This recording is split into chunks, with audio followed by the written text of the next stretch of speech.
BP tablet ఎప్పుడు change చేసుకోవాలి అని ఒక సబ్స్క్రైబర్ కామెంట్ చేశారు. అయితే మీ బీపీ గనుక మంచి కంట్రోల్‌లో ఉంటే మీరు సేమ్ టాబ్లెట్స్ వాడొచ్చు. ఇట్లా 1 ఇయర్‌కి, 2 ఇయర్‌కి, 3 ఇయర్స్‌కి చేంజ్ చేయాల్సిన అవసరం లేదు. అయితే మీ డాక్టర్ మీ బీపీ టాబ్లెట్ ఎప్పుడు చేంజ్ చేస్తారంటే, ఒకవేళ మీ బీపీ గనుక కంట్రోల్‌లో లేకపోతే, అంటే బీపీ ఎక్కువగా ఉన్నా, లేకపోతే బీపీ చాలా లోగా ఉన్నా గూడా బీపీ టాబ్లెట్ అనేది చేంజ్ చేస్తారు. అదే కాకుండా ఈ బీపీ టాబ్లెట్ వల్ల సైడ్ ఎఫెక్ట్స్ ఏమన్నా వచ్చినా, ఎగ్జాంపుల్ ఆమ్లోడిపిన్ 5 ఎంజీ ఇంతకుముందు చెప్పాను గదా!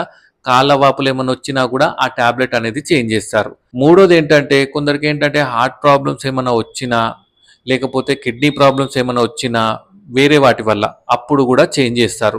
సో, ఇలాంటి సందర్భాల్లో ఈ బీపీ టాబ్లెట్ అనేది చేంజ్ చేస్తారు. అంతేగాని మీకు ఎటువంటి సైడ్ ఎఫెక్ట్స్ లేకపోయినా, ఎటువంటి హెల్త్ ఇష్యూస్ లేకపోయినా, మీ బీపీ మంచి కంట్రోల్‌లో ఉంటే బీపీ టాబ్లెట్స్ అనేది చేంజ్ చేయరు. సేమ్ టాబ్లెట్స్ కంటిన్యూ చేసుకోవచ్చు. ఎటువంటి ప్రాబ్లమ్ ఏముండదు. మీరు మాత్రం రెగ్యులర్‌గా డాక్టర్ తోటి రెగ్యులర్ చెకప్స్ అనేది చేపించుకుంటూ ఉండాలి. అలా ఉంటే ఏం ప్రాబ్లమ్ ఉండదు. అర్థమైంది గదా! Thank you.